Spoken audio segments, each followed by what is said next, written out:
Evening. You know, me and Mark it's Monday night. That means it's just the end of our weekend. We include Mondays for our weekend, don't we, Mark? Oh yeah, we're just having a good time just extending the holiday. So, yeah, it's fun. Holiday? What holiday? Or the weekend. Oh, okay. Thought you were going to say Christmas. Bah humbug. Did you have a good weekend, Thomas? Oh yeah. Plenty of time on air. Okay, that's pretty standard for you. 6 hours a day. Yeah. Well, hey, you got to keep things going around here. It's fun though. Learn things, don't we? Yeah, like we're going to learn a few things tonight, aren't we? Yeah. With Klaus last week and the show tonight. I mean, we're just raising everyone's IQ. We might reach double digits soon. Okay. Well, you got a bio there you're going to read for us? Yeah, might as well just get started. Kathy Maher is our super special guest tonight. She has been with the Barnum Museum in Bridgeport, Connecticut since 1998, and since 2005, Kathy has been the executive director. She received a lot of her museum experience by working at the Metropolitan Museum of Art. Kathy is presently working with the National Park Service for the Barnum Museum to be labeled as a National Historic Landmark. Welcome, Kathy. How are you? Hi, I'm wonderful. Thank you for having me on tonight. Oh, I've been looking forward to this for the last few weeks. This is all Mark's been talking about for a couple of weeks. Yeah, this is already much better than Monday Night Football. I can't agree with you more, yeah. Okay, so when I think of P.T. Barnum, the image comes to mind of a portly older man saying, "Step right up and see the bearded lady for a nickel." I have a feeling that you're going to correct my misconception. Yeah, I'll let you know when the show's over. First off, it was a dime. It was a dime. Okay, I'm sorry. It was never a nickel. So what was P.T. Barnum like growing up? What could have been some early circumstances that got him involved in all this show business in the 1840s and 50s? Yeah. Well, you want me to jump right in? Sure. Okay. Well, Barnum's history, as you said, there's an idea about Barnum that people all over the globe have. Nobody's ever quite sure what it is. People usually get around to thinking it's the circus. The fact is, he's very early in history. He's born in 1810. And the circus really is his retirement project. Believe it or not, when I give tours all over the country, it's the first thing I say. I have so many lifelong learners, and everybody is there you're looking at their watches saying his retirement project. I'm on the way to the golf course. But really what happens with Barnum is, and we know this too because I'll let you know, he writes his autobiography, the first version, in 1855, and he recounts all of this for us. You couldn't be luckier than that as a curator, as a storyteller, to have the character themselves give you all this information firsthand. But the idea, well, to the point of your question, was really what brought him to that culminating circus industry that we all think of. The truth is that Barnum was born in a very small town in upper part of Connecticut called Bethel. Charming town, still there today and absolutely lovely. But it was really a farm community. It was not a hustle and bustle kind of vibrant metropolis like we think of today. It was very agrarian at the time. And Barnum he was one of a lot of children, and he would go to school, but he had to work the land. And he recalls that it really was not to his liking. When he's 12 years old, he has an opportunity to go on a cattle herd to like Brooklyn. And it's an opportunity that has so much wonder and fascination for him. His parents let him go, and they load him up with some supplies and a little bit of money, so he can make this trek down with the herd. And it's the first time as a young boy he has exposure to the industrializing New York City. You got to remember that New York develops not as a colonial city like Boston and like Philadelphia. New York is really built on industry and commerce and economics converging in all different directions. And Barnum sees this as a young guy, as a young kid. He's captivated, and he jumps in feet first. So he gets involved in watching bartering and trading going on in the city at that time. And he takes the opportunity, goes into a confectionery store, general store, and he buys up molasses, which is his favorite thing to eat. And he buys some trinkets for his brothers and sisters, and he's still in New York. And he goes, oh, gosh, I said, I've got these trinkets. Maybe I could go back to the store, and the shopkeep will exchange them for more molasses. Well, he does this consistently through his time in the city. He winds up he traded everything from the handkerchief his mother gave him, the new socks she has prepared for him. He goes home, he trades everything for candy, so he has nothing to show for it. And his parents are furious. But for Barnum, in his life, he recalls this as the moment in time that just speaks to his core. It speaks to the person that he is, that he wants to be. All of the industries, the enterprises that he pursues in his life go back to that moment as a child and say, I can get what I want if I'm smart enough, if I'm clever enough. Now, also as a young boy, he does recognize in himself that he has a magnificent head for mathematics. He can calculate, and even the community members to say, hey, can you calculate, certain type of mathematical problems? And he can do it all in his head. He recalls having the ability to do that. So he's got the bug. He's got the fire in his belly to jump into a vibrant world that's so much more than what the town of Bethel can give him. But it's not quite the show business yet. He gets involved in, as a young man, he marries very young. He does not recommend that. He marries goes down to New York with his new bride, and he's working in different types of shop capacities, and he's working trade, and he's doing okay, but it's not bringing him the kind of wealth that he really desires, that he sees as an opportunity. And he does decide to go back to Bethel to open up a general store with his uncle. And he says, okay, there's more we can do here. He gets involved, believe it or not, in the lotteries at the time. This was the 1820s and 1830s. They were sanctioned by the church and state. So he started making good money in lottery enterprises. And at this point, he's young. He's only about 20, 21 years old. And he's seeing America emerge as a nation at this point, and that people did have the ability to command their own voice. It's really a Jacksonian America in that time, like liberties for everyone, equal opportunity for everyone. You had the power of making your own decisions. These are fairly new constitutional rights that are gelling. We didn't, have the Declaration of Independence and okay, we all got it and we could just run with it. Things had to work their way out. And Barnum became really one of America's champions of freedom of speech. He, as a young man, was writing to the big newspaper in the region, the Danbury newspaper. He had editorials, and they refused to print what he was writing to the newspapers, and he was outraged, and he goes, fine, I'll start my own newspaper.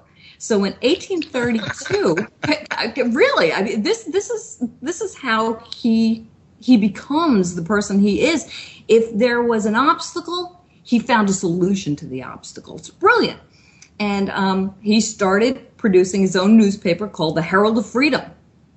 And if you always see these old newspapers, Mark, you probably see old newspapers are huge. When you open them, they're enormous. You can never sit on the train and open up you'd have to fold it in a million ways and read columns. And there's no pictures.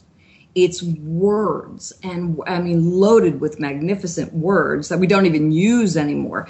But he would print this, and he was sued for libel 4 times during its very short run. But the last time, it landed him in jail for a libelous comment made against a local minister, a Reverend Seeley. The town of Bethel was outraged. We had the freedom of speech, and he's being jailed for this. It's a violation of his constitutional rights. So they sent him to jail, but they decorated his jail cell, and they let him continue to print the newspaper while he was in jail. He was still publishing the newspaper, and they had a huge parade and party for him the day he was released from jail, and there's illustrations of this happening. So even though he served time, he was really, it was a successful failure in a way. But this catapulted him into politics, didn't it? Catapulted him into politics. He later writes that if you had the privilege of living in a country where you had these liberties and these freedoms, it was your obligation to stand up for these rights and for these causes. And he was political for his entire life from really that moment, from that moment on. The funny thing, though, if anybody's ever in the Connecticut, tri-state area, the funny thing is today, the Bethel Public Library was a adaptive reuse. It is now it's now the Bridgeport the Bethel Public Library, but it was originally the house of Reverend Seeley, who jailed Barnum. This gets better. You can't make this up. Reverend Seeley became P.T. Barnum's daughter's father-in-law. Okay, so I'm so not done. And in 2010, it was P.T. Barnum's 200th birthday. So in celebration of P.T. Barnum, the town of Bethel decided to erect a statue of P.T. Barnum in front of the public library, tipping his hat. And if history proves justice at all, there's Mr. Barnum in front of Seeley's house, full center, and it's hysterical. And I spoke at the library a few years ago, and when I said, because it's in my program, it's funny, just mentioned how funny it was, they all kind of looked at each other like, oh my God, they didn't make the connection. So it's hysterical. So who gets the last laugh, right? The man himself. It almost sounds like an early version of The People versus Larry Flint. It kind of does. I mean, you just can't make something up that's good, that's real. But it's a wonderful statue. It's a charming town, and they're quite proud of Mr. Barnum, and they talk a little bit about Reverend Seeley. So. Now, this is a completely different picture than most people would have of B.T. Barnum because of that one statement that he made, that there's a sucker born every minute. And he didn't make that statement. And he did? No. But he's credited with it. He sure is. Yeah, it was said in reference to, and I don't know, Mark, I know you know the Cardiff Giant story, which was not a Barnum hoax, actually. Do you want me to tell the story? We can get to it whenever you want to, now or later. Well, why don't we get to it now and then? Okay. I told you I derail everything. Yeah, I do. Well done. But you're still on topic. So now we're fast forwarding from the 1830s all the way to the late 1860s. So the Civil War is already over and all those politics are done. But It's at this point where Barnum had retired momentarily in New York, 1868, 1869.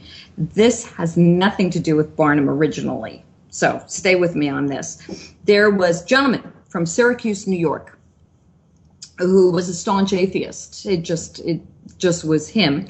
And his name was Hull. And he decided to make a trip out west to visit his sister.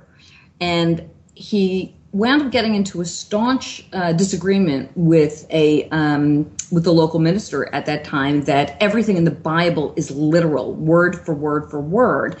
So Hull's argument was, so you're saying that in the Bible where it says there are giants in the earth, you're actually saying that there are giants. And yes, if it's in the Bible, it's literal. So Hull's on his way back to New York, to Syracuse, and he decides to make a detour, and he stops in the Chicago area. He gets off, and apparently in this region there are quarries. And he hires a couple of artists, and they quarry out an enormous piece of gypsum, and they carve a giant naked man. Hull later goes and sees it while the artists are done, and it's too perfect. And he goes, no, this is wrong. They stipple it with knitting needles. They pour acid on it, everything to give it like an antiquity to it, and make it look as old and as troubled as you could possibly take it. So they get it completed. It meets his satisfaction. They load it up on a train, and they ship it to Cardiff, New York, right near Syracuse. He works with his brother-in-law to stage, they bury it, a year later, they stage its discovery while they were looking for water on the brother-in-law's land. His name was Stubnewell. So all of a sudden, they're looking for water, they unearth, they're not quite sure what it is, and they're knocking on it, and they're unearthing it, and lo and behold, it's this enormous statue of a naked man. They don't know what it is, where it came from, but there it is, deep under the soil in Cardiff, New York. Well, they excavate it. Barnum has nothing to do with this. They get the local newspapers involved to do stories over it. So meanwhile, as it's gaining momentum and curiosity, what they decide to do is put a tent over it, and they start like having taxis to train stations and different depots where people were literally coming from all over the region to go see this. They have concession stands, so they're charging everybody. It went up to $1 to go see around this, in this beautiful tent, this curiosity of a naked man. They're bringing in scholars. They're bringing in scholars from Cornell University is up in that region. O.C. March is looking into this from the Yale area. So what is this? Nobody really cared as much as they were going to get an answer to what it was, as much as the opportunity to see this amazing curiosity. Stubnewell decides, weeks go by, he's going to blow it. He's going to say it's a hoax. Now, meanwhile, they're taking money in hand over fist. So it's a hoax. It makes it to the newspapers. Barnum, now that Barnum knows that it's a fake, he thinks it's fascinating. He thinks it's hilarious. He goes, I got to rent that. I got to send it a tour. So he sends somebody up to Syracuse to work out a deal. Let me rent it. I'll split the proceeds with you. Pretty much the Barnum model. And we'll tour it around the country. It'll be a fascination. You'll make a fortune. So Syracuse people said, nope, we actually sold the interest of the Cardiff Giant to some local Syracuse businessmen, bankers, and they're going to do the tour. And Barnum said, just like the newspaper, fine, I'll make my own. Barnum sends an artist up, draws it. They create their own Cardiff Giant. The Barnum Cardiff Giant, as well as the original fake Cardiff Giant, are in New York City at the same time. It's Barnum who's getting more attention. Of course, Barnum is getting all of the attractions. So the Syracuse guys are outraged, and they put an injunction on Barnum to stop him from exhibiting his, while their original fake is exhibiting in New York at the same time. They go to court. The judge looks at them. He goes, "You got to be kidding me. You want me to stop him from faking? You're fake. Get out of my court." And it was the Syracuse guys, Hannum, who basically said, "See, there's a sucker born every minute."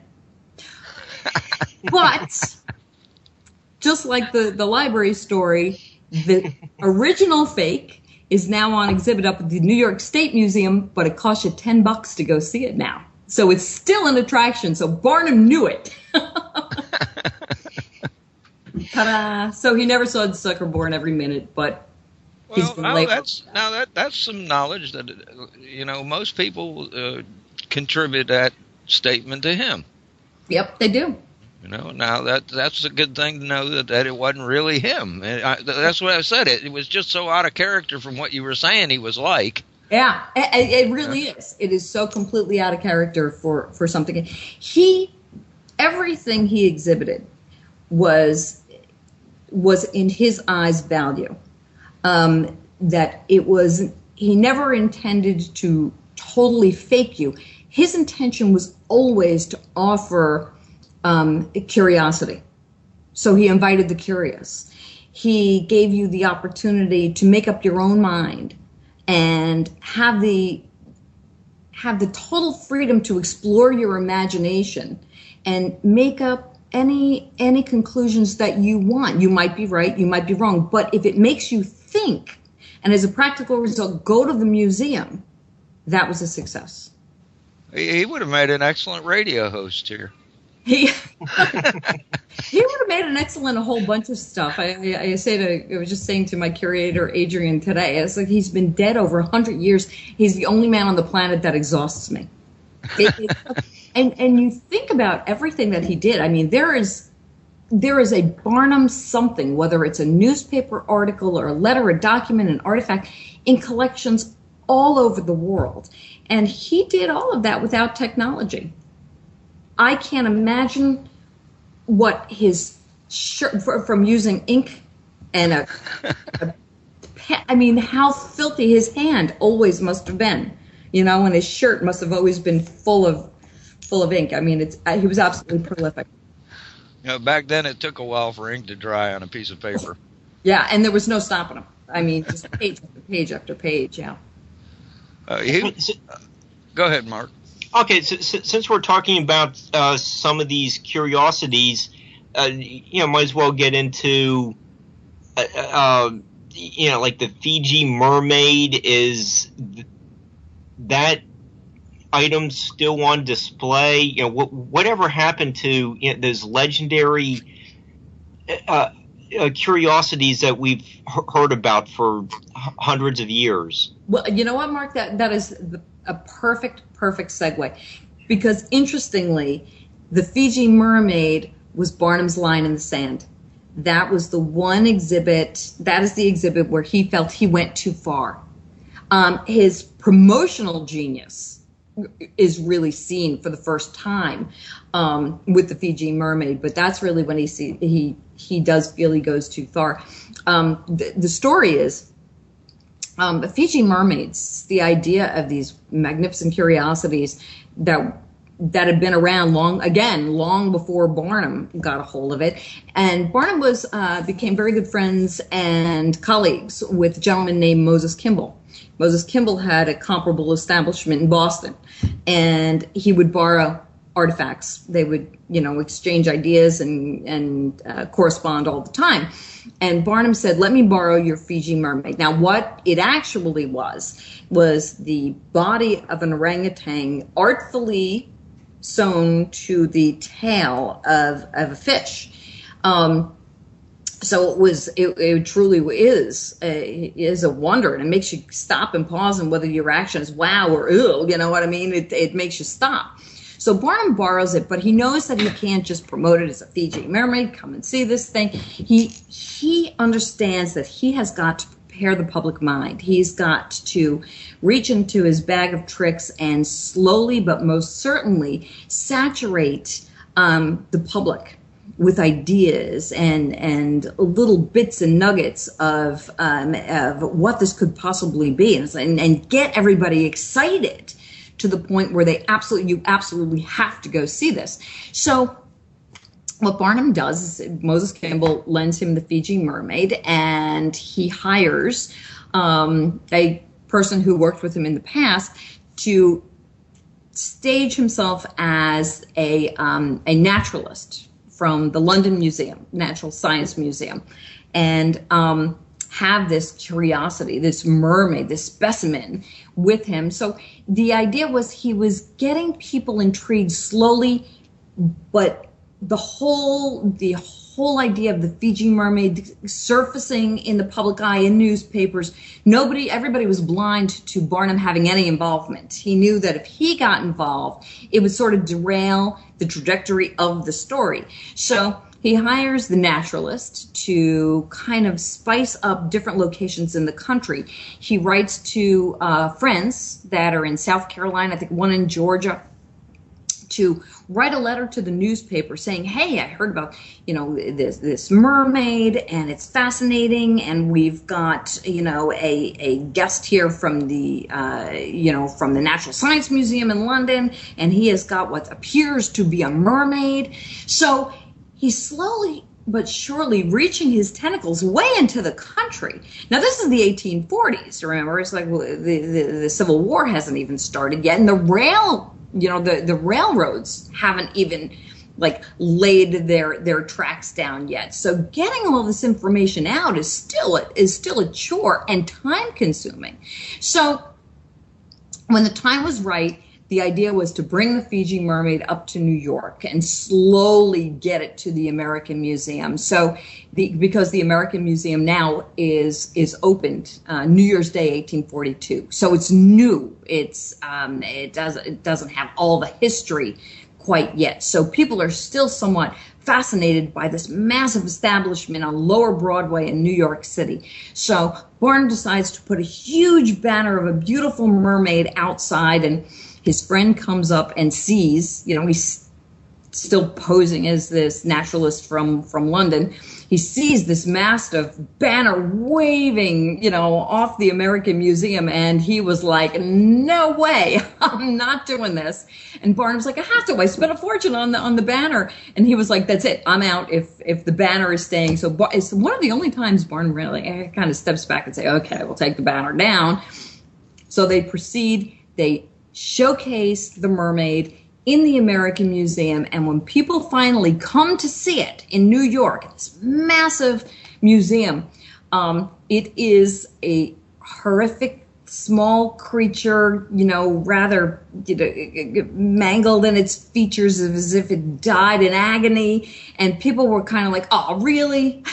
So there was a disappointment there. And that's really when Barnum said, oh, okay, that really wasn't the best of what I've done, and certainly not the best of what I can do. Now, the Fiji Mermaid that Barnum exhibited went back to Moses Kimball, and the Moses Kimball collection today is part of the Peabody collection at Harvard University. And they have two of these, and we believe one of the two was, in fact, the one that Barnum had on display at the American Museum in the 1840s. So it still exists, and it's still kind of creepy. Okay, cool. Yeah. We've heard of another one recently, too, haven't we, Mark? Oh, yeah, from Varla. Well, no, Klaus said he looked at one just a while back, said it was one of the original ones. Yeah, from last week, yeah. Forgot about that one. There's a lot of them. Believe it or not.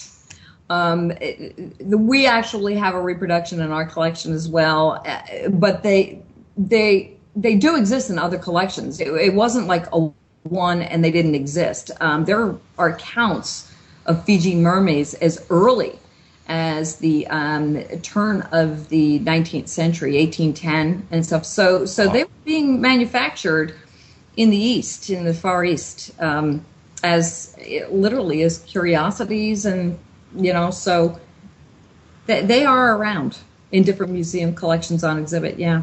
Well, he never really set out to perpetrate a hoax, did he? He always jumped on somebody else's hoax, right? He often jumped on somebody else's hoax. He would never when he deemed it somewhat malicious, or it was taking advantage of people, or preying on.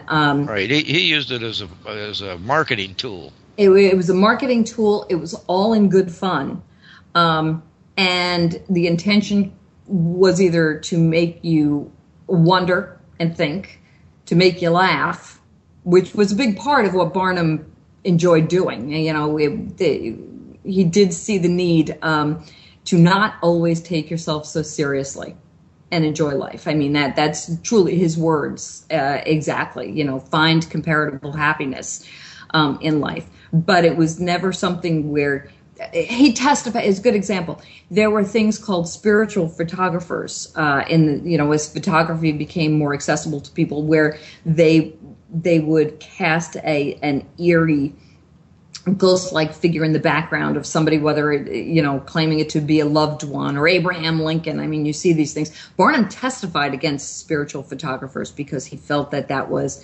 absolutely immoral to do that to people who might be grieving, or so that he would simply never do that. What about some of the other curiosities, like to the egress? Tom Thumb wasn't a artifact. He was a real person, but we got those two to cover. I want to get into the mummy that you examined too. I find that interesting. Yeah, we do have a mummy in the collection. Well, the first curiosity, the place where he finds what he coins the show business, I would go so far as to say that he might not have invented the term the show business, but he's really the one that is the trailblazer for it. But that happens too when he is in Bethel still, before he goes to New York, and a traveling itinerant show is touring through the Northeast. It's reported that Joyce Heth was the 161-year-old nursemaid to General George Washington. Now remember, the Revolutionary War is still pretty fresh in people's lives, and the whole idea of an emerging America is still becoming a thing for all new Americans. I mean, there's still so much unknown at this point. So what literally happens is Joyce Heth is a slave. She's being traveled around, and her presentation was she would tell tales of little George Washington, bouncing him on her knee, singing, battle hymns, and everything about her just reeked with, ancient, skin and no teeth. So she was a curiosity, and the fact that she was supposedly 161 years old. So Barnum actually says to her owner, this, let me purchase the interests of Joyce Heth, and I can travel her. I can make an entertainment, a traveling show. So they strike the deal. Barnum actually emancipates her. He actually has no interest in her being a slave, and he pays her. She's room and board. And the idea is that he now owns her management interests. She has papers. She came also with birth certificate type papers from the family, and everything that would validate, documentation that would validate she was in fact George Washington's nursemaid. So he sets out an entire tour in Connecticut, up into Massachusetts. Come and see George Washington's nurse. She's entertaining. Hundreds of people would actually come and see this, because do remember, at that moment in time, there were not a lot of opportunities to do other things, but Barnum knew how to advance the promotion. So he would send playbills off to the communities where they were going to go that would be distributed all over the place, so people knew that she was going to be showing in whatever theater house there might have been in the town, or whatever lodge. So she would go, she would sing. Interestingly, in Massachusetts, when her receipts were starting to lessen, when fewer people were going, what Barnum actually does, this is where the brilliance comes in. He actually wrote to the newspaper and said, you know something, I'm really not quite sure if she's actually real. She might be automaton. If you come back, take a real good close look, and maybe you'll see the wheels in her cheeks churning as she's talking, and maybe she's actually just Indian rubber after all. So people were coming back. So now he's doubling his bait and getting people interested again. There was a request that when she died, whenever that might be, that an autopsy could be performed on Joyce Heth. She wound up passing away, and the autopsy revealed that she was really only 88 years old, and that she wasn't 161 years old at all, so therefore not George Washington's nurse. And Barnum's like, hey, I bought her. She got documents. How am I supposed to know? How was I supposed to prove it otherwise? So he put himself in the position with everybody that paid a little bit of money. I'm in on it too. So he kind of absolved himself from the hoax, because how was he supposed to know? He was taken for this ride just like everybody else. And people were okay with that. It was okay. Nobody minded, because they did get something out of it. They did have the opportunity to go and see her and experience this whole interactive presentation. It was brilliant. It was brilliant. And that's when he realizes, that's the moment in time that he realizes, yeah, I got to get out of the country. I got a life in New York City, because there's so much more there that would take into consideration all of these ideas that I can get out of my head and turn into reality. So it's really at that time where he's directed towards the purchase of Scudder's American Museum in New York City. It's so low on Broadway. I mean, for your viewers that are from this area and those that are not, if you know where the Woolworth building is in New York City, it's a magnificent building. It was just about a block down right near the Woolworth building. I mean, so when you think of like 14th Street, that was decades out, you know, so that's how far downtown. New York was a small place that early on. Okay. So we're hitting all of them. Where do you want to go next, Mark? Okay, well, since we're talking, I guarantee you that. Yeah, since we're talking about people, you might as well get into Tom Thumb. Okay. So that segues us right into Tom Thumb.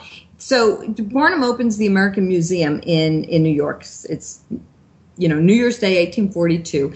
And just to keep in mind, interestingly, too, theater going in New York was predominantly male attended. There was drinking and smoking and bad behavior and everything that Barnum actually did not like at all. So when he embarked on opening the American Museum, his goal was to clean it up.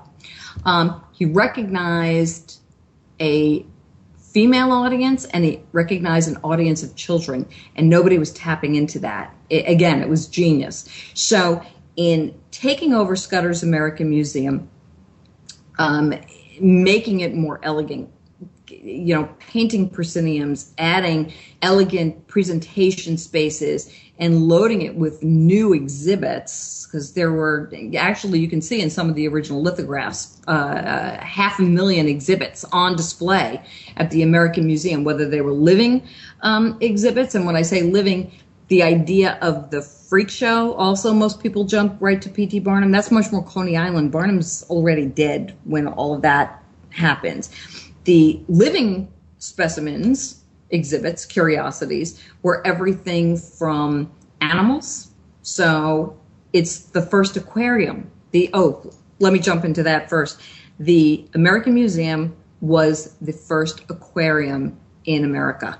They were pumping water in from the East River into the basement, where there were literally whale tanks. Okay, so innovative technology.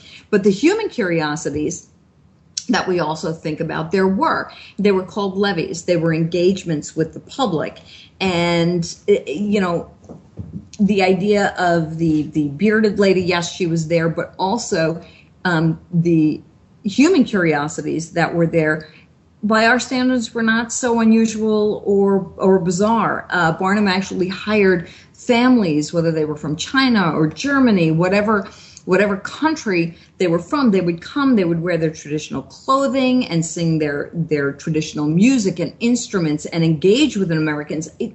People in this country did not see that. It was not accessible at all. So really going and hearing, the Chinese language and seeing these magnificent costumes was a wonder for Americans at that time. But if you really think about it, in having this, what Barnum would call the Congress of Nations, Barnum was, in fact, really designing what we call today Epcot. You can't go to, the World Showcase and go to the country pavilions because everybody at those pavilions are from the country that they are representing. So it's truly a Congress of Nations where everybody comes together so you have that exposure. So that's really much more what the American Museum is. And it is palatable for women and it is appropriate for children. And there are matinee performances happening at the American Museum. The theater now is... So he started the UN. You would think, yeah. I'm sorry. You would think. With yeah. all the people together. Bringing everybody together. Yeah, well, even, there were even animal cages where all different types of species of animals, the monkeys and birds, they call that the happy family. Everybody gets along. So it was really how he wanted all of this presented. And the theater, he actually named the Moral Lecture Room. So named what? The Moral Lecture Hall. Okay. So any type of performance that was in the lecture hall had to be appropriate for a women and children audience. So now you have matinees. So everybody had the opportunity to see the theatrical productions. And honestly, they would do productions of Romeo and Juliet. Nobody dies. Has to have a happy ending. Uncle Tom's Cabin. Again, the happy ending is a little later on because it was important. That was current information for people. They needed the exposure, but it had to serve the right type of emotional presentation for the audience he was serving. Temperance plays, huge temperance leader at that time. But this is really where Tom Thumb comes into play. Barnum's brother actually was living in Bridgeport, Connecticut, right where I am now, and knew about this little boy who stopped growing. He was about 5 years old and he was tiny, but he was just a captivating little character. So Barnum was on his way back from New York, upstate New York, and he says, let me stop in Bridgeport. There was a weather thing going on. So he goes, I go to Bridgeport first. And he meets Charles Stratton and the Stratton family. And the little boy performs for him. He can sing. He's quick-witted. And Barnum's like, all right, I've got to create a tour, of this little boy. I've got to give him a character. He names him General Tom Thumb. So that is his stage name. And he wants to bring him to New York, but more so, he wants to create a European tour of Tom Thumb and make him an international celebrity. And he does it. In the early 1840s, he works with his good friend Horace Greeley, one of the most important American figures, certainly during the Civil Wars, major New York City newspaper baron at that time. And Horace Greeley helps him to organize tours. First in London, they sail to London, and they do wind up getting an audience with the Queen, with Queen Victoria. And the royal family is captivated by, Tom Thumb. He performs characters. What he actually did was, it wasn't like they put him on a stage and he was some kind of bizarre curiosity. He literally engaged with the royal family and the royal children at that time, and he would sing songs and be sharp-witted, acted very much like a little tiny gentleman. So he was quite charming. And he also performed characters. Barnum created different types of characters, everything from a Highlander to the funniest is he did a Marianne. He did a little girl character, but he would do he did Napoleon. When they did go to France, Napoleon did not work in France, so they kind of dialed that one back a little bit. But he would stand on pianos and he would sing. And he truly became the first major celebrity the world has ever known. He traveled Germany, France, back to England, all over America. Tom Thumb and Barnum actually did become lifelong friends. Barnum, incidentally, and I'll tell you, not only were they lifelong friends, Barnum's management of him made them both multimillionaires. He was about, when Barnum met him, they really started touring. The height of the celebrity was about 24 inches tall originally. He was 5 years old. Barnum billed him as 11 to make it a little more interesting, a little more curious. He continued to grow, and when he passed away, he was about 42 inches tall, and he did look like a man. He was in proportion. There was just a wonderful, truly miniatureness of him. There was nothing that was really out of proportion for somebody of his size. So it was extraordinarily successful. And and I'll tell you this, he dies very young. Tom Thumb dies in his 40s, and they are buried right across from each other at the cemetery here in Mountain Grove Cemetery in Bridgeport. I think Barnum had four daughters. One did not survive, two. But he really almost became like a close, almost like a child of Barnum's. They traveled so much and they corresponded so much. So it's really a rather wonderful relationship, and he's really the first to do the transatlantic tour. So Tom Thumb, and later on in his life, his wife Lavinia Warren actually, take the train all the way to California and beyond. They actually do the Eastern trip, which Barnum writes to him, "You've got to do this." And Barnum didn't go on that trip, but he was the one who encouraged that major success. So the Tom Thumb rock star celebrity began in the 1840s and really never dimmed. People never really got tired of it. And there was always some type of fascination. Even the Tom Thumb wedding. He and Barnum were still extremely close, as I said. And during the height of the Civil War in 1863, what Barnum and Tom did was decided to say, okay, Tom decided he's going to marry Lavinia Warren. And they say, you know something, if we make this a huge social event in the midst of all of the horrors of the American Civil War, it would give people the opportunity to get their minds off of these terrible, the death reports and the Matthew Brady images. People are starting to see photographs of these battles. So it was calculated that people could actually divert their lives for a moment to enjoy in something so charming, so wonderful, so beautiful as the fairy wedding that took place in New York City in 1863. So there's so much more about Tom Thumb. Oh, he was something else. Now, I want to make sure everybody can find y'all.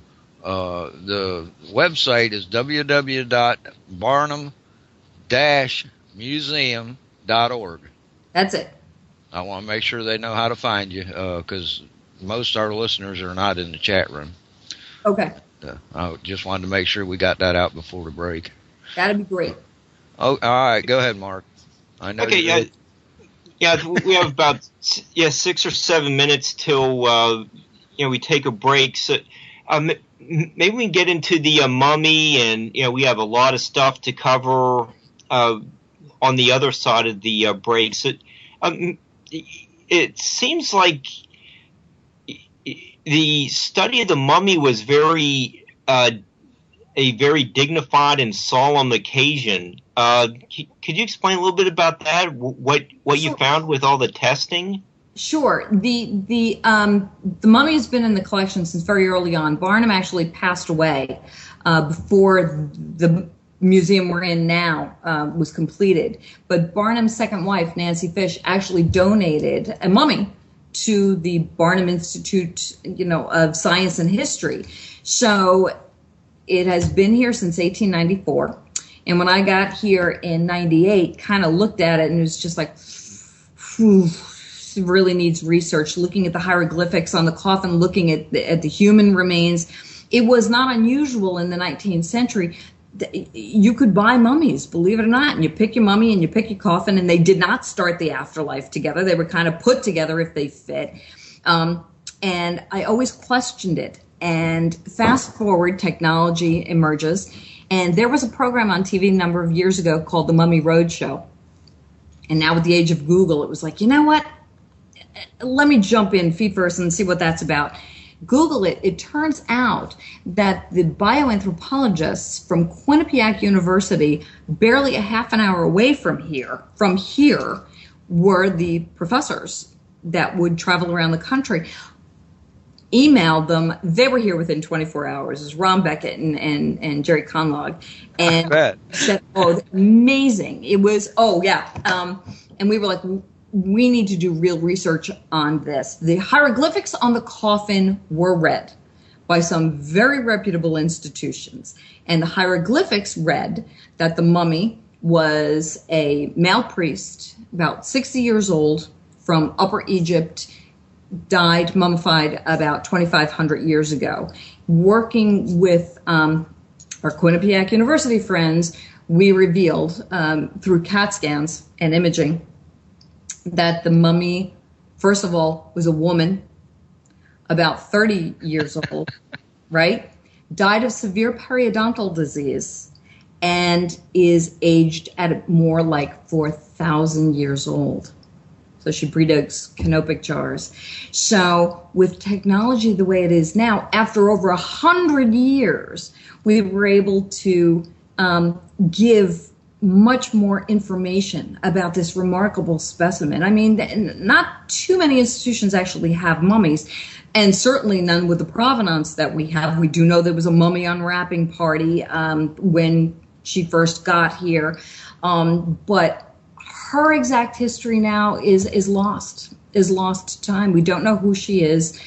We don't necessarily call her Paib anymore. That's the name of the male priest from the original coffin. So we kind of, a term of endearment, we call her Rose. But right now, and we didn't get into the fact that we were hit with a tornado a few years ago. So we are in disaster recovery and restoration right now. So we did have to move Rose in the coffin to offsite storage. So our dear friends at the Peabody at Yale University have her and some of our biological specimens in environmentally controlled containers. So our joke is like the Barnum Museum mummy goes to Yale. We're so proud. So, but she will come back when we reopen. So, after the break, I want to talk about that tornado a little bit. Yeah, that would be great. So people know exactly what the story is. If they want to come here, boy, have I got a story for them. Okay, so when Rose was taken to the hospital or wherever to do MRIs, you actually had her in a real funeral home hearse taking. I thought that was like really classy. She is a person. She was a person, and a lot of times when people think of mummies or look at mummies, you forget that was a living, breathing, person with a soul and a heart, and deserves every ounce of respect that we could possibly. If you did, I'd sure appreciate $1 or $2 thrown into the donation. This month we're about to normal, but it'd sure be better if we were a little bit above average. We've gotten a real good show going. I'm really enjoying it. I'm learning a lot, and I appreciate Mark finding our guest tonight. And Mark, I'll let you pick it up right here and run with it, brother. All right, Kathy, right before the break started, you were talking about some of the damage to the museum, and you had to move Rose to safe housing.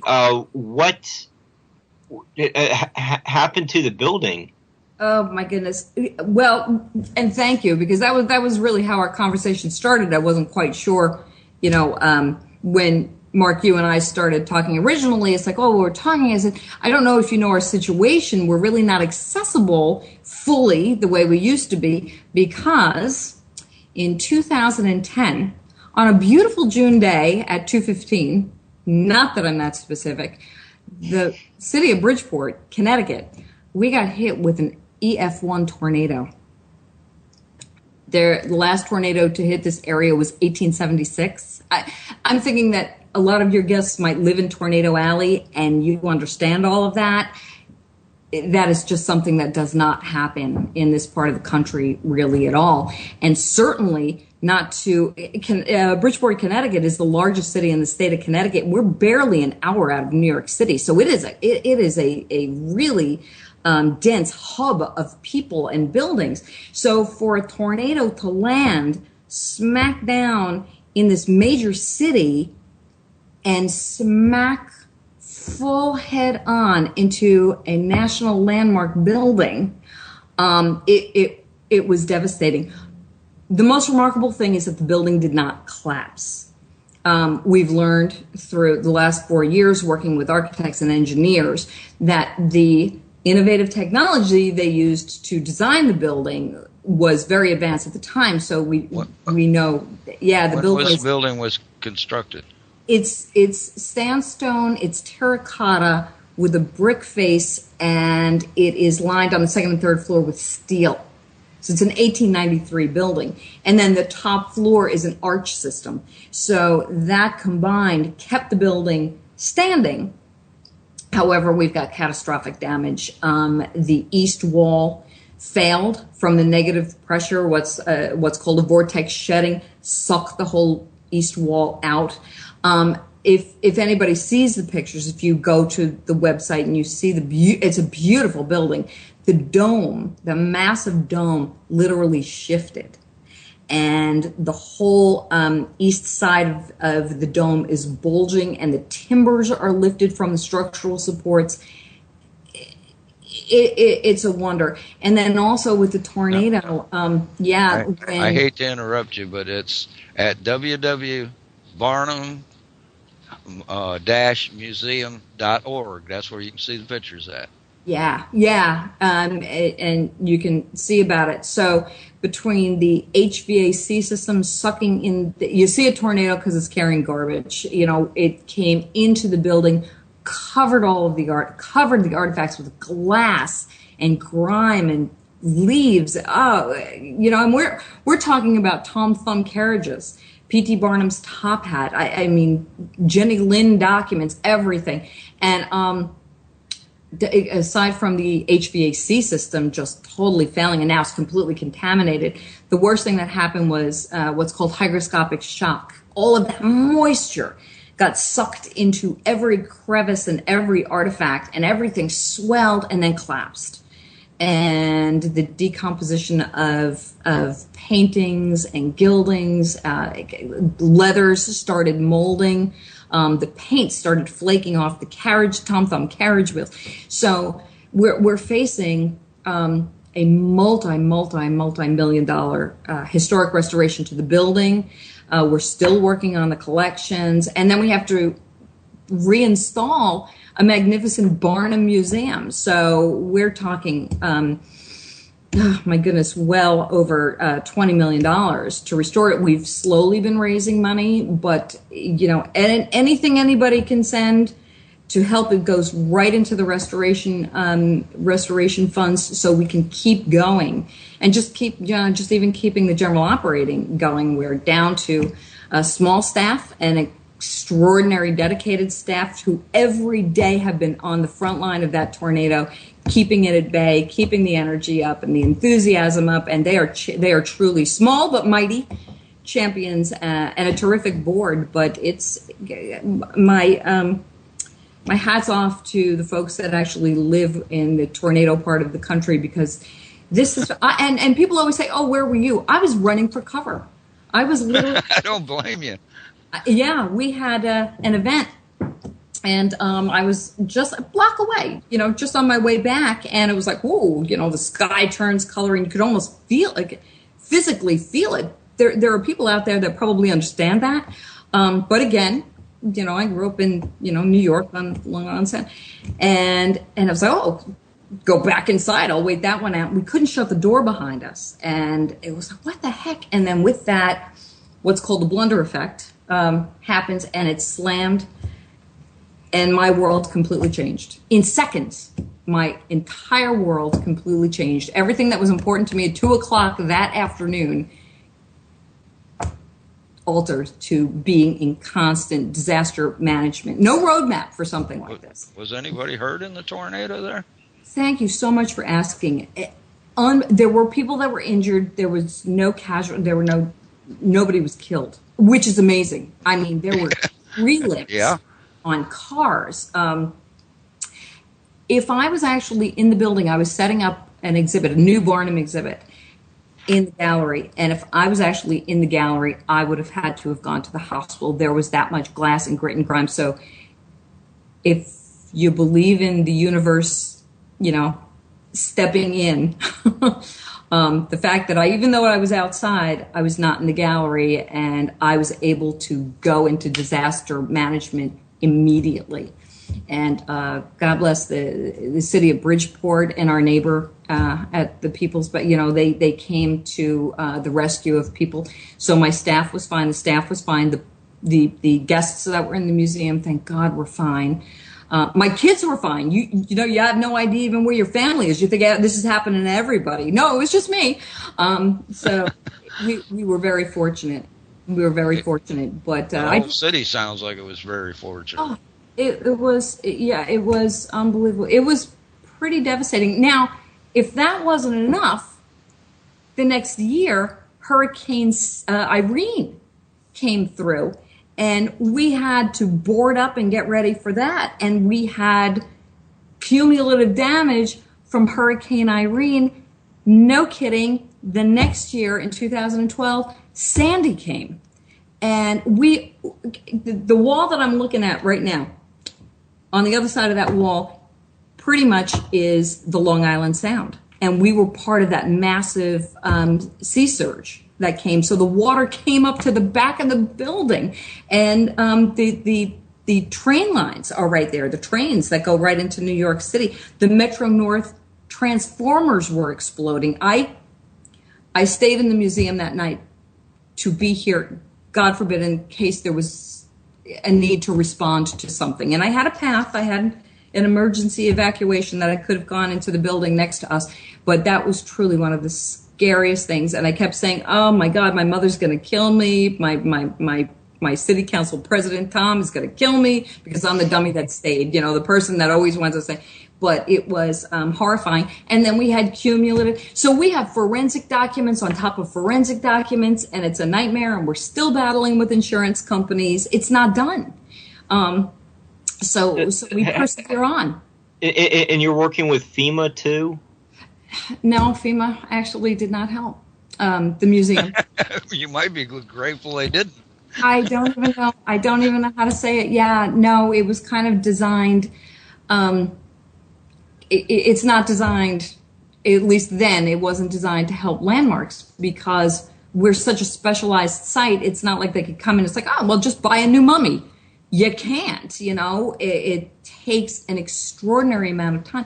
It took us, honestly, when Adrian, the curator, came on board to find the right people.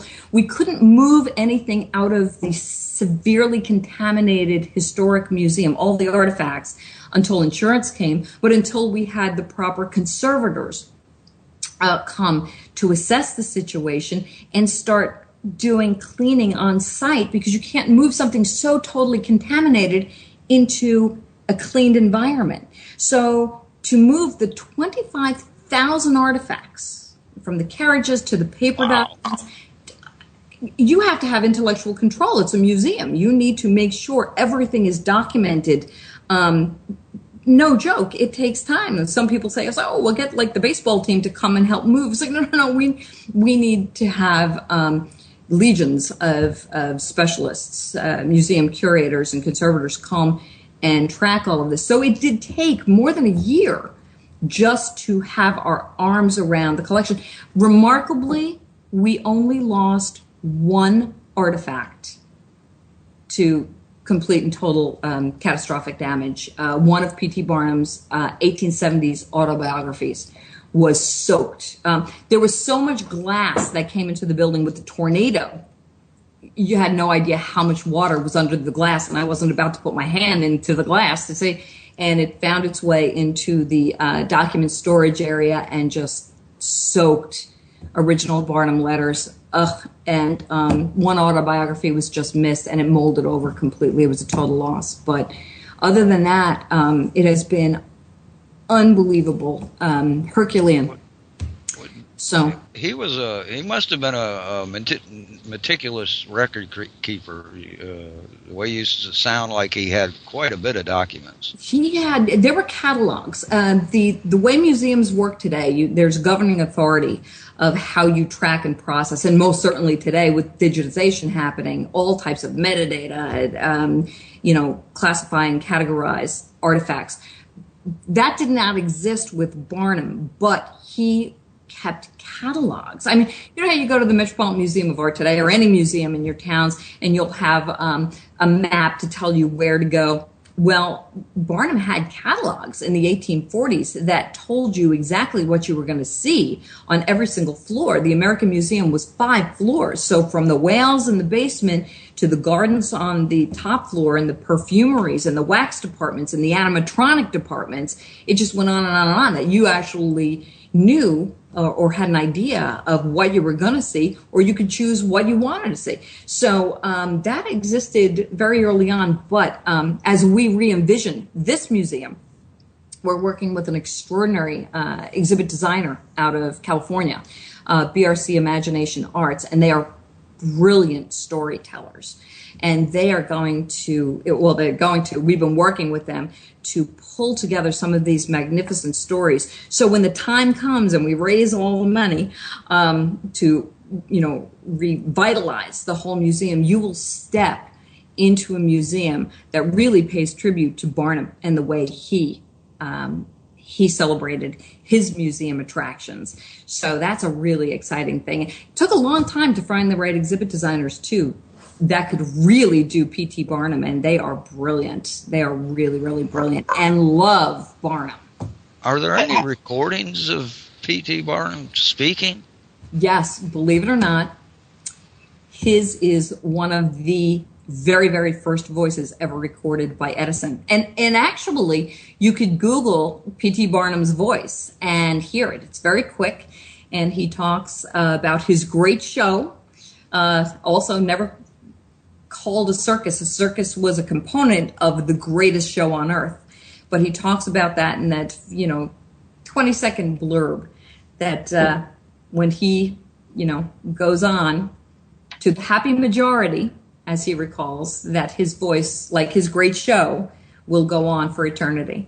So you can actually hear his voice. And it's, me who've really kind of studied him for, 17 years now, it's somewhat chilling. It's somewhat, and I mean, if anybody's watching this, I have, my office right now is my evacuation office, but I have 2 images of Mr. Barnum when he was serving as mayor of the city of Bridgeport, looking over my shoulder every day. And when you hear that voice, he's quite alive. Yeah, there's nobody watching you except us. Yeah. We don't do cameras. It's radio. But yeah, how do you find like these specialized curators? It seems like the limitations would be really so small. Is it like more of word of mouth? I'm not kidding when I tell you I've been around so long. We're very fortunate where we are. We are really just out of New York, and I've been working in the museum field now for about 27 years, So I have got an extraordinary breadth of friends and colleagues.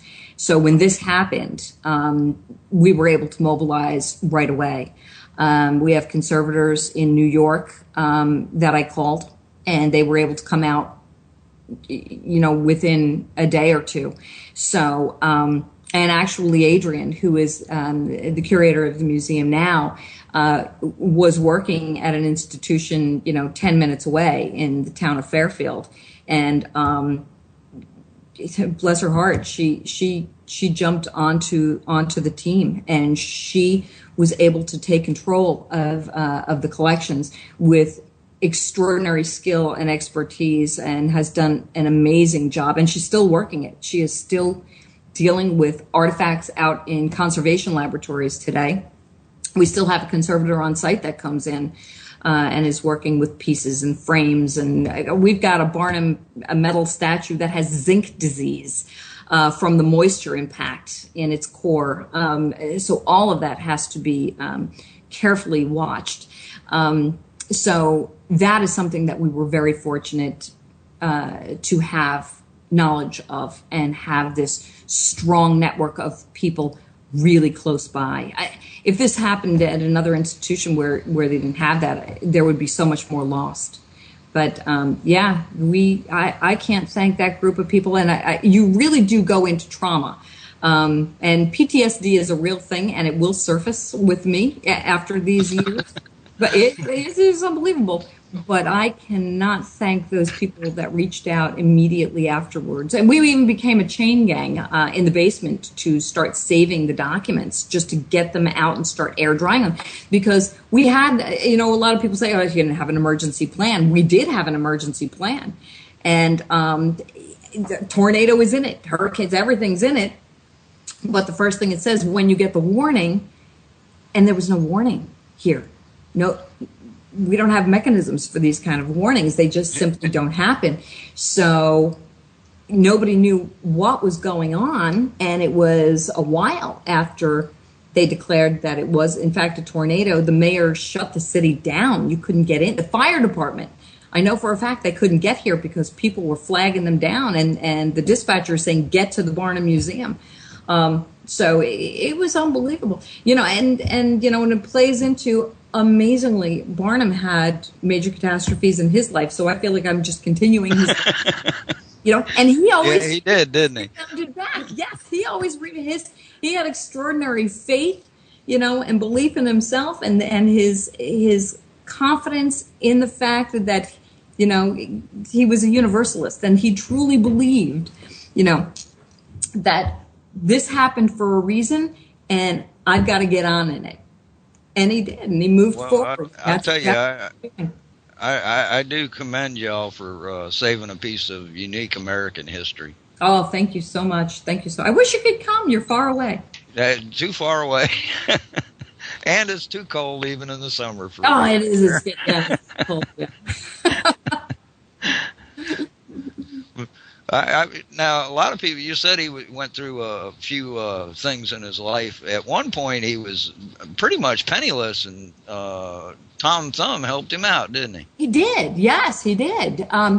What happened was another part of Barnum that we didn't speak to was the fact that he was truly an urban developer and an industrialist, and he wanted to create Bridgeport.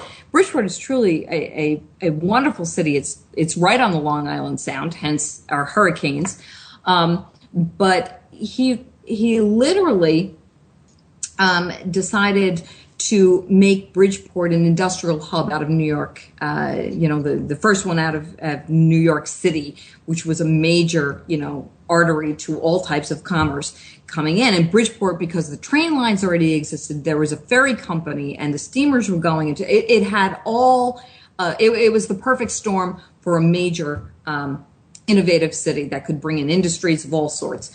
So he embarked with a company called the Jerome Clock Company, but because back then there wasn't full disclosure, he really refers to it as his only major misstep in business. And the Jerome Clock Company, when he purchases it, had all kinds of debt. And he had to assume the debt.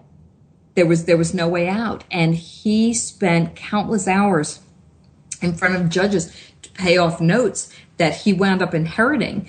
And it truly, he had to mortgage off the museum and sell everything that he possibly could, so he could revive from it. And interestingly, he, with Tom Thumb, what literally happened was people were offering him charity, and Barnum refused any kind of charity. He needed to get on his feet on his own. And it wasn't until Tom said to him, "Come on, old friend, let's go back to England. Let's manage my show tour again." And Barnum said, "I can do that." So he does. He goes back to England with Tom, and he actually goes on the lecture circuit. Even at Oxford University, he was asked to speak on the art of money getting. And he was like, "Okay, you understand why I'm here? I'm broke." And the idea was a self-made millionaire will always be a millionaire, and you will come back. And sure, if that wasn't prophetic, he did. He actually came back to Bridgeport, and he got the job done. He brought in the Wheeler Wilson Manufacturing Company, which was a sewing machine company at the time, major industrial innovator, in 1850s. And it's the pivotal point. From that, all types of industries started flooding into the city, and it became, for the rest of the 19th century, a major industrial hub, certainly for the state of Connecticut and in the Northeast. So everything from bicycles to sewing machines to corsets were made, hoop skirts. It goes on and on. General Electric had a major plant here at one time. Sikorsky, the helicopters came into Bridgeport. It's a major manufacturing hub, something that the city is quite proud of, as well that everybody should be. It really set a trend for American industry and manufacture. So now the museum is open to the public on a limited basis right now, right? Yes, we have the historic building sits out on the main street, and it blocks a modern gallery that really kind of hugs around its backside. So the modern gallery wasn't really affected at all. So what we actually did, and it was quite clever, and we got support from the State Historic Preservation Office. That huge space, about 5,000 square feet, became our emergency evacuation for artifacts and storage. So to remain relevant to the community and to the public, we decided that wouldn't it be wonderful if we bring everybody on this journey with us? Why go dark when we can actually say, come and see this extraordinary method of keeping the museum going during a series of natural disasters keep happening here. So we designed the emergency evacuation in a way that the public can actually come in, and we give them guided tours. You can see the artifacts up close. It's not how you normally see, the artwork and the decorative arts and everything, the paintings that we have on display, but it gives you something different. We have a wall that actually shows the journey of the recovery. So we actually have photographs of the tornado that were taken just north of here. So you could actually see it coming in, and, steel going through the window casements and the glass on the floor and the timbers lifted. It's really quite interesting to see. So you could come in, and then we also do programs. Once a month, we'll do sneak peeks. We'll pull some interesting things out of the collection, so you can talk to the curator, about some of these wonderful things that have been, in storage, safe and sound. But you'll actually be able to walk and see the Tom Thumb carriages. You'll actually see on some days the conservator working on things. So we're really making it rather immersive and speaking to the recovery and trying to be fearless about it. This is talk about the ultimate in lemonade. We are making some serious lemonade out of these.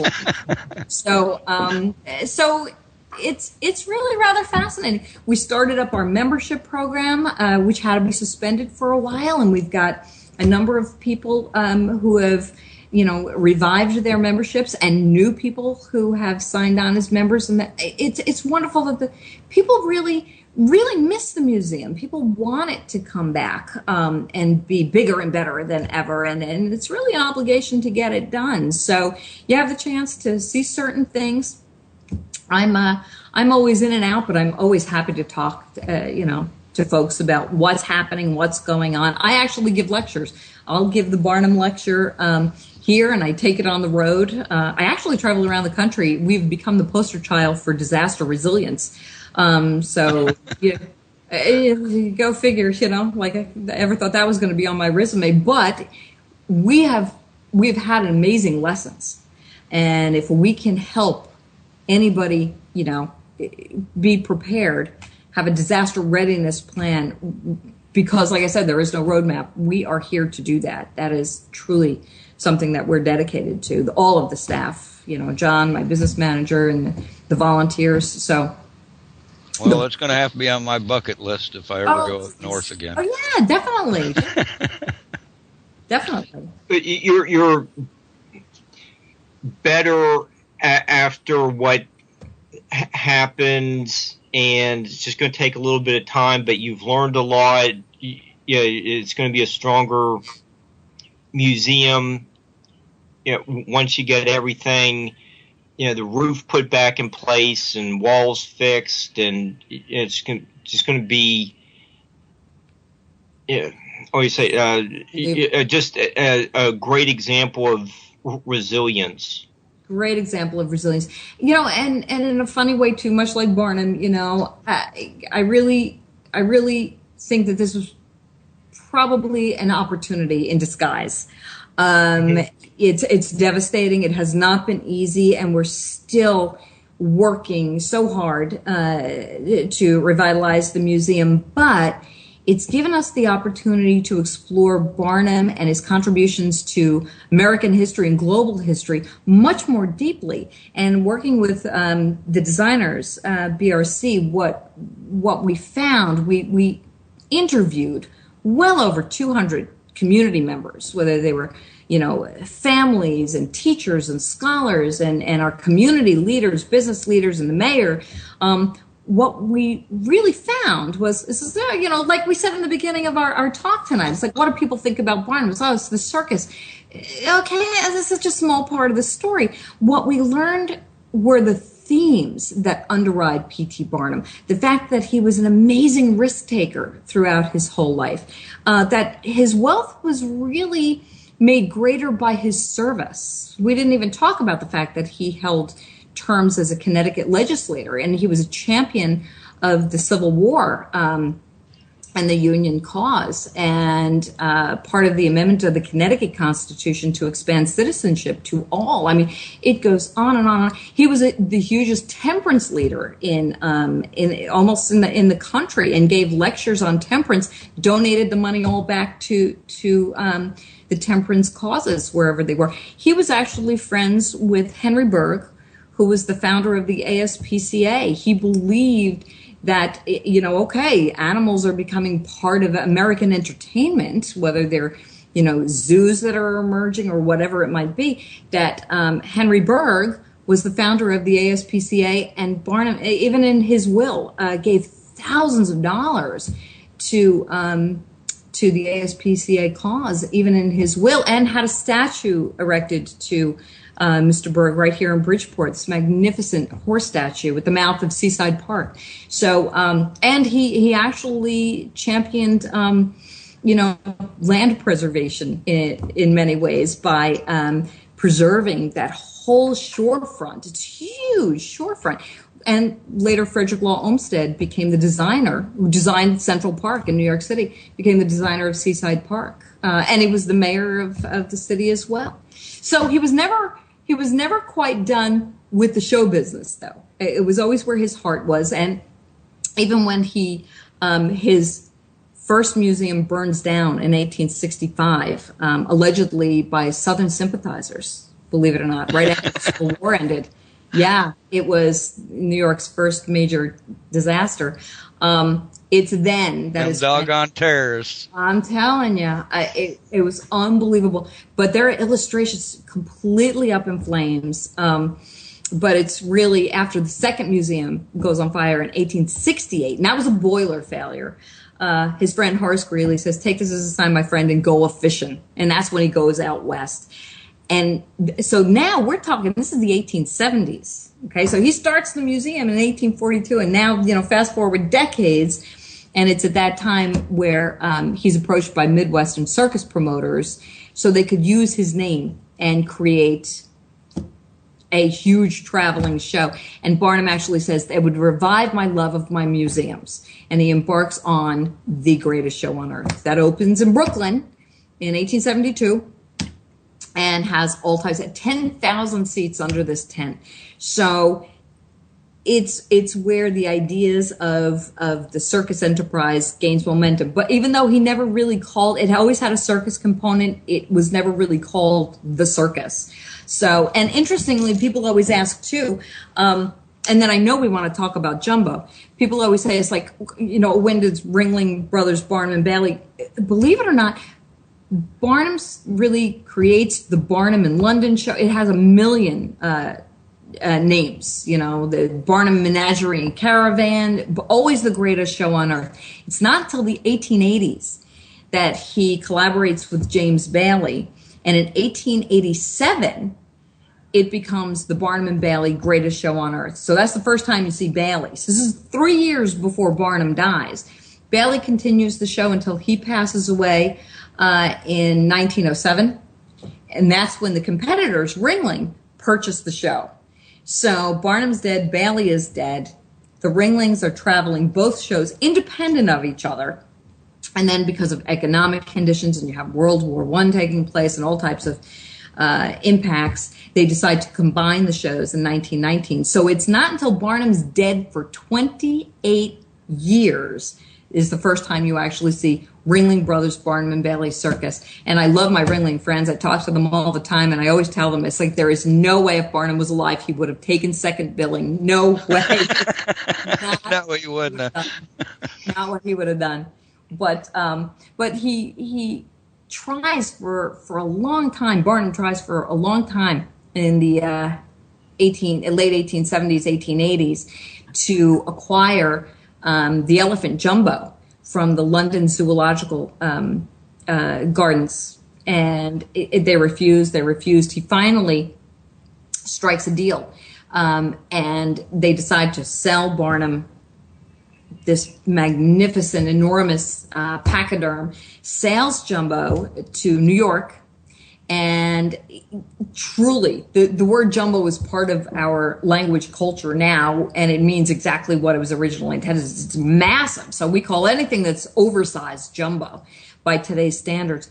But jumbo was an unbelievable attraction. It was, Tom Thumb was certainly an attraction. Jenny Lind, who was a coloratura soprano, he introduces opera to America in 1850. And then really it was Jumbo as an attraction that just captivated people all over the country.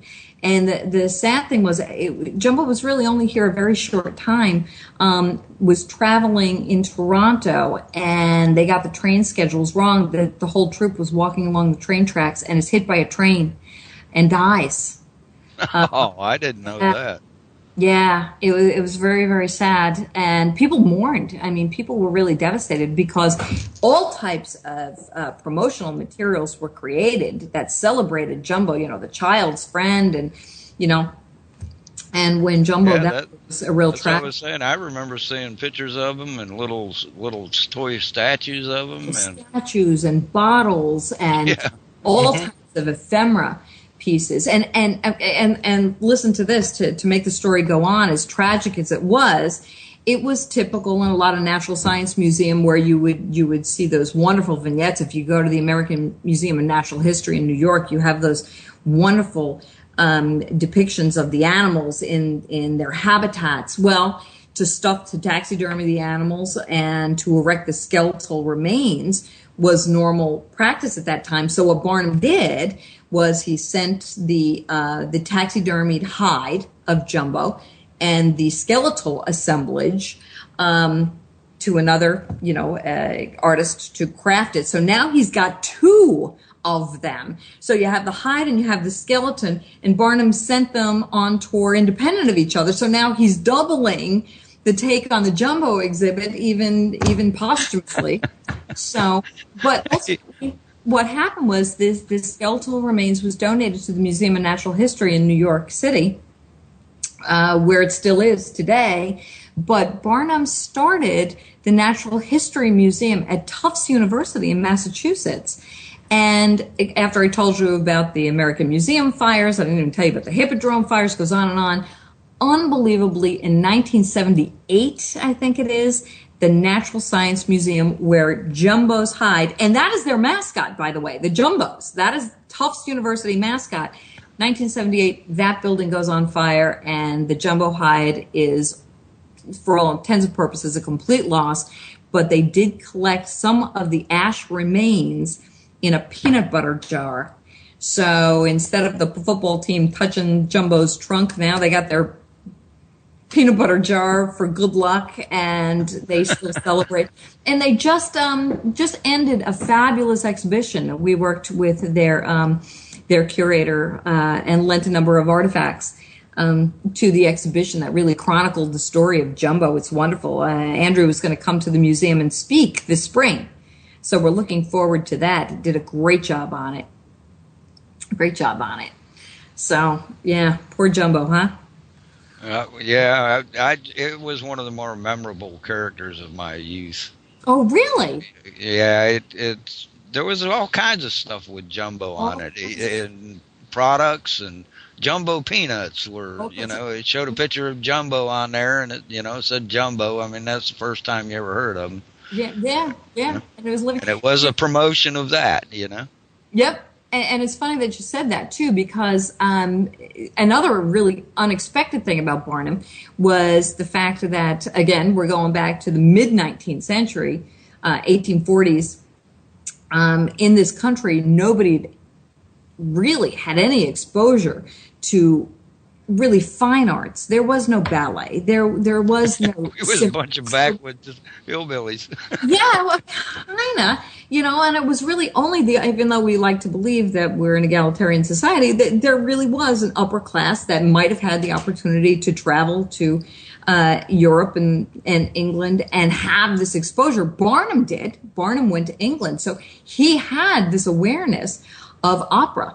And what he actually does, talk about taking a risk. He had heard about the Swedish nightingale, coloratura soprano, Jenny Lind.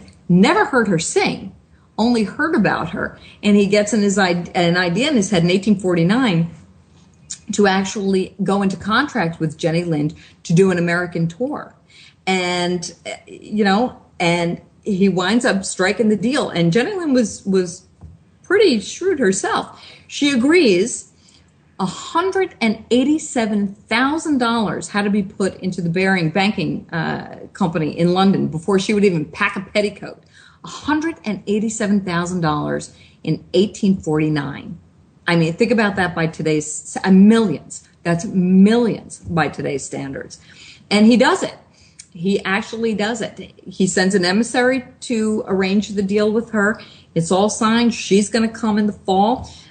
So 6 months, Barnum had to, again, prepare the public mind for this. And Barnum's on a train back from Philadelphia, and it's a major business hub, Philadelphia to New York, back and forth all the time. And he sees a conductor, that he sees often on this train. And he figured, this guy has exposure to all types of, of people on the trains back and forth through these major cities. So let me ask him what he thinks of Jenny Lind. And the conductor literally said to him, he goes, "Oh, is she a dancer?" And Barnum's like, "Oh my God, what have I done?" He doesn't have any idea who Jenny Lind is. So he had to design, develop, innovate a marketing strategy that never existed before. So aside from Jenny Lind being a brilliant artist, Barnum was able to equal that talent with his unbelievable marketing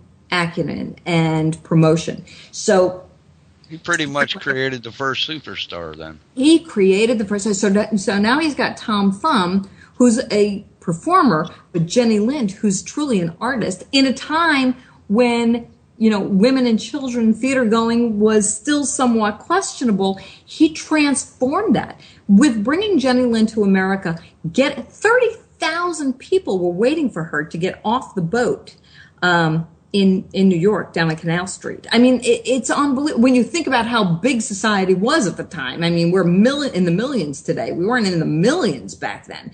So it was an unbelievable success. And when he saw how amazingly successful this was going to be, he actually jacked up her, the amount of money she was going to get in the contract. At the end of 9 months, and you figure they did the whole tour. They went all the way down south. They went all the way up into Massachusetts. That the tour made each of them just under $250,000 each in 9 months. And in that time, that was a lot of money. By now, it's a lot of money. So in 1850, millions of dollars. And with bringing Jenny Lind here, it completely transformed the idea of American entertainment. So people don't ever think of Barnum as introducing, he introduced opera. Would there be a metropolitan, opera house? Opera houses all over. They were erecting opera houses, certainly in Massachusetts. So when Jenny Lind would come and sing, but he was advancing all of that information to get the public excited, to make them wonder. And in doing that, an important part of that, in bringing Jenny Lind to this country, they both Barnum and Jenny, gave thousands and thousands and thousands of dollars to different charities, whether they were fire departments or orphanages, whatever it was important to both of them to give back to the communities that they were performing in. And what he was also brilliant at, the thing that, the idea like in the Barnum play, the romance between Jenny Lind, they were both so religious. I could almost guarantee you that never would have happened. But what they did battle over were the price of the tickets. Barnum insisted that the tickets at that time be somewhere between $5 and $7. Jenny Lind wanted to sell the tickets to her performance for like $2 and $3, and Barnum just absolutely dug his heels and he refused. After they parted, the contract was over. Jenny Lind married her accompanist, Otto Goldschmidt, so she changed her billing from, the divine Jenny Lind to Frau Otto Goldschmidt. So it sort of lost the romance, but they dropped the ticket prices, and that's really the first time you see scalpers. So huge amounts of tickets were being bought up, and instead of, being sold at $5, $6, they were being sold for $15, $16, $17. And it's the first time you actually had ticketing. It's the first time there were so many people at Castle Garden the opening night, September 11th, believe it or not, downtown New York, 1850, that they actually had to assign seating to keep the crowds in control. So it's the first time you see ticketing. Matinee artists, ticketing, opera, all of these things were new. And that's what Barnum was about. It's a fascinating journey. I'll tell you what, you've captivated me. I thank you for bringing this information to people tonight. Most people, like I said, have this misconception of Barnum that it's hard to shake. Oh, I'm just sitting here and I'm thinking, how do I get you to come up here? How do I get you to take a trip? I'll take you to Ralph Ritz across the street, great restaurant. Take you to the zoo. That was a good time. Well, one day maybe. Okay. I've got to leave Georgia here shortly to go to North Carolina, and I don't even want to do that, but I got to. Mark will visit. Mark promised. Yeah, I'm making plans. Good. But I know Mark's going to hit there if he can. Absolutely. Yeah, I'll be at your doorstep sometime soon. I'll let you know. Okay.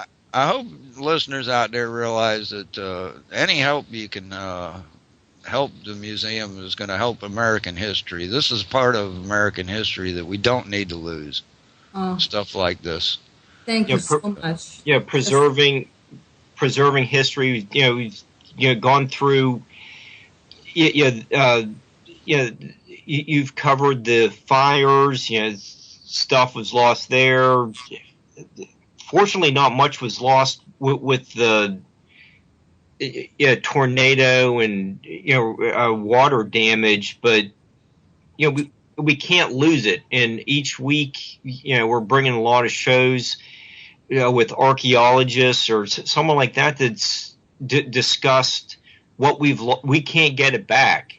No. And most of the ones we talk to that we have only trace elements of proof, and this is actual solid proof that's still there, and it needs to be maintained now, or we're in trouble. Yeah. We really could use the help. It's like I said, it has been a challenge, and we're in it for the long haul. But if anybody has a few bucks they can send our way, you have no idea the depth of the gratitude. Me personally, but certainly on behalf of the museum, because it truly has been hard not to fully serve the many people that come here and so desperately want to bring it back to enrich so many lives and let them enjoy this. I mean, we did change our mission statement back to Barnum's. It's instructive entertainment, and we want to be able to totally offer that again to the many people that just might have that ounce of curiosity. Let them know that it was Barnum. He might have woke up the first sheeple we had. Yeah. We do a lot of that around here at the station.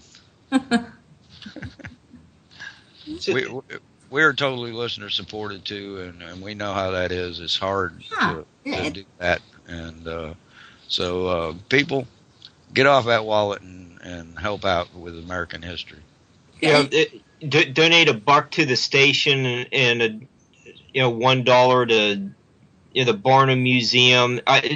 All the information is on the website. If they want to just mail a dollar or a check or drop it by, all that information is on the website, right? Yep. Oh, yeah. They go right to that barnum-museum.org website. There's a PayPal. You can make a contribution. You become a member. And you get to hear all kinds of stuff coming from me, like this hasn't been enough for folks.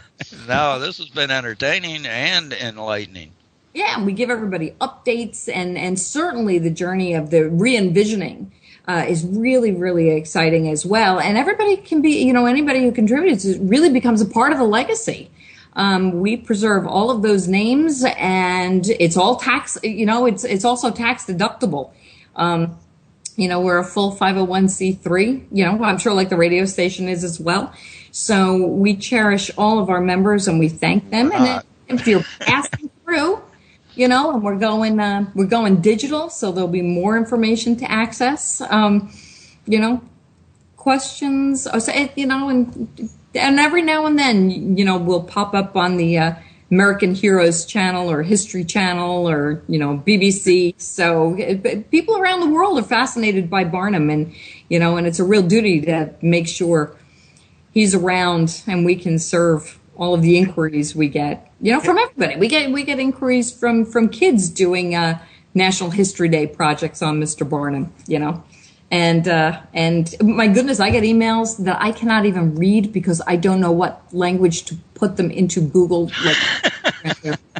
I always send in English. I am sorry.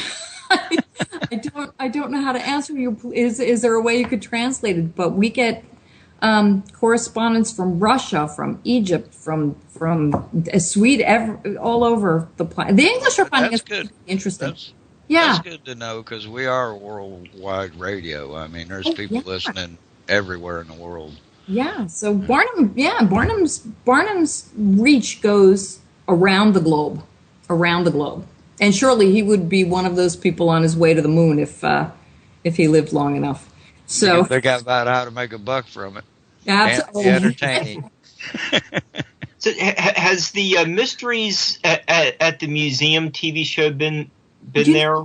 They have contacted us a few times, and they actually did our anchor stories without contacting us as the connection. Interestingly, when they called us, like, oh, we got the Fiji Mermaid and Joyce Hudson and all this kind of stuff, and they said, oh, well, we did that already, and I'm like, well, you got all my good stories. So why are we, the last to be called? So we were kind of surprised.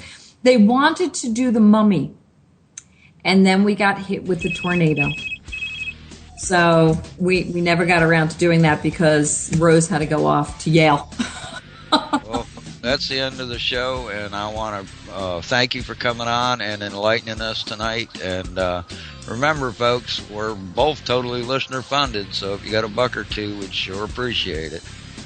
Hope you enjoyed it. Have a good evening. Thank you so much. Happy holidays. Thank you.